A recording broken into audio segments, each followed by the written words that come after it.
Okay, here's my audience. Alrighty. Is it still filming? Yeah.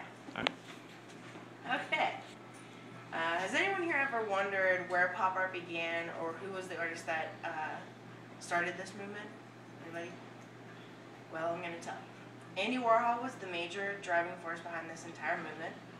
After taking art history class last semester, I've become very interested in his life and his contributions to the pop art community. To truly understand the complexity of Warhol and the effect he had on the world, one must understand his rough childhood, his young adulthood and his early career, the Silver Factory days, and his death. First, I will explain the hardships that Warhol endured during his childhood. Born Andrew Warhol, the pop artist grew up in Pittsburgh, Pennsylvania. His parents were both immigrants from Ukraine and could scarcely provide for their family of 5. The Depression hit all of the United States very hard, including the Warhol family. Andy led a very hard life. He was diagnosed with numerous sicknesses and disorders throughout his childhood. He had a very difficult time concentrating and performing well in school. Dyslexia was one of his many learning disorders. Author Stephen Watson describes Warhol's life as a poor dyslexic Eastern European with a big nose and pale blotchy skin. He also describes him as sick and spastic. Many times he would nervous breakdown, and this would leave him out of school for a long period of time. During such bouts, his mom would give him magazines to read and to cut out the pictures. This was when his passion for pop culture truly began.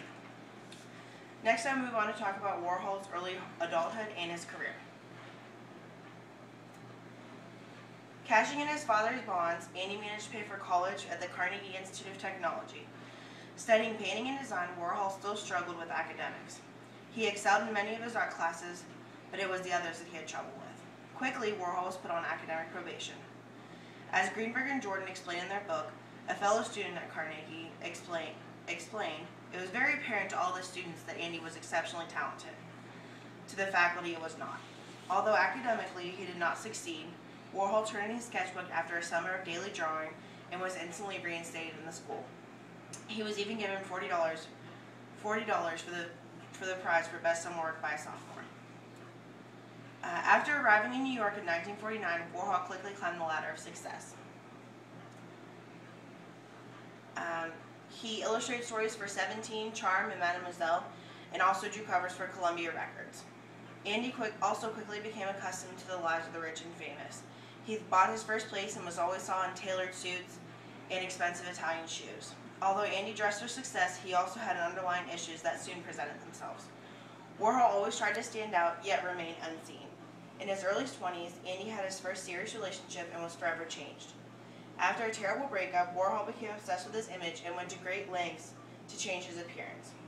He began to wear wigs to cover the bald spots on his head and also had numerous painful surgeries to correct his skin inconsistencies. Here on the slides, I just have 2 different illustrations that Andy did when he was doing them for 17 and Mademoiselle. Obviously, those are both fashion magazines. Just as he looked for new ways to improve himself, Warhol began to look for new ways to improve his art.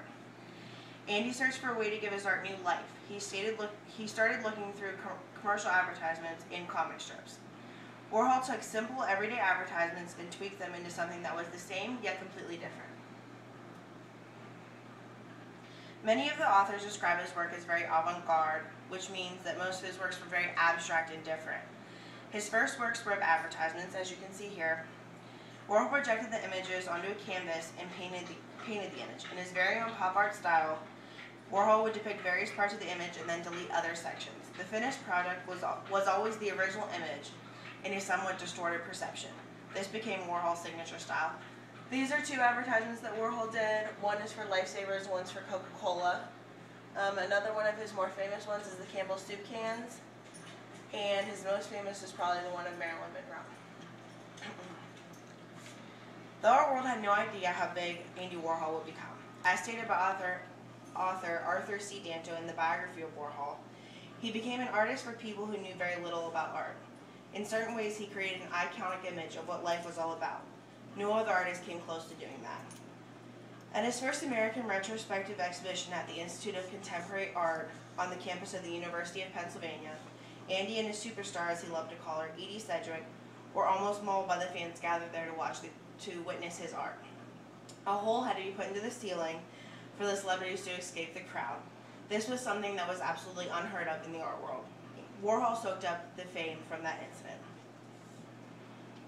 Gaining fame and money, Warhol finally made enough to buy his own studio. Thus, the Silver Factory was born. In the factory, everything from the walls to the toilet seat was covered in aluminum foil, another one of Warhol's eccentric attributes. After looking through David Hickey's book entitled All Tomorrow's Parties, which was a compilation of different pictures from Warhol's factory, it really gave me a sense of what it looked like, and it truly was a sight to see. The factory became a place that was much more than just a studio. It was a place for lost, beautiful people, as Warhol referred to them, to come and work together. Warhol was at the center of everything, a workaholic by nature. He produced art and set directions for the others. He thoroughly enjoyed using his team of misfits to acquire inspiration. Heavy drug use and sex was very present at the factory. Many used methamphetamines and heroin. The first artwork done at this location was a series of abstract sculptures done by Warhol. Many films and other pieces of pop art were manufactured over the years. And this is a picture of Andy in the Silver Factory. As you can see, the walls and everything is covered with aluminum foil. And this is a picture of him and his followers. In 1968, Warhol was shot by Valerie Solanas inside the factory. This marked the end of Andy's life as he knew it. He was never really normal, but he was definitely impacted by the shooting. He barely made it through the surgeries. The bullet had entered through his stomach and ricocheted through his esophagus, gallbladder, spleen, liver, and intestines. After recovering from his injuries, Warhol led a much less eventful life throughout the 70s and most of the 80s. After reading through Kenneth Goldsmith's book, I'll Be Your Mirror, which is a compilation of different interviews with Warhol, I definitely noticed a difference between the interviews that were from before the shooting to the ones that were after. Warhol died in 1987 from complications with a gallbladder surgery, leaving behind an avant-garde film and pop art legacy. Andy Warhol will never be forgotten by those present in New York during the 1960s. After listening to my speech, I hope that you now have a better appreciation for the man who was Andy Warhol. Throughout his rough childhood, his obsession with fame and image, and his artwork, and through his death, he really brought a whole new meaning to the word pop culture. There's one quote from Andy that I feel truly sums up his life, and in closing, I'd like to share it with you. When I die, I don't want to leave any leftovers. I'd like to disappear. People wouldn't say he died today, they'd say he disappeared. But I do like the idea of people turning into dust or sand, and it would be very glamorous to be reincarnated as a big ring on Elizabeth Taylor's finger. Even in death, Warhol was obsessed with the glamorous life of celebrities and pop culture. I hope that you enjoyed my speech, and I hope that you've taken away a new understanding, and I appreciate your time. Thank you.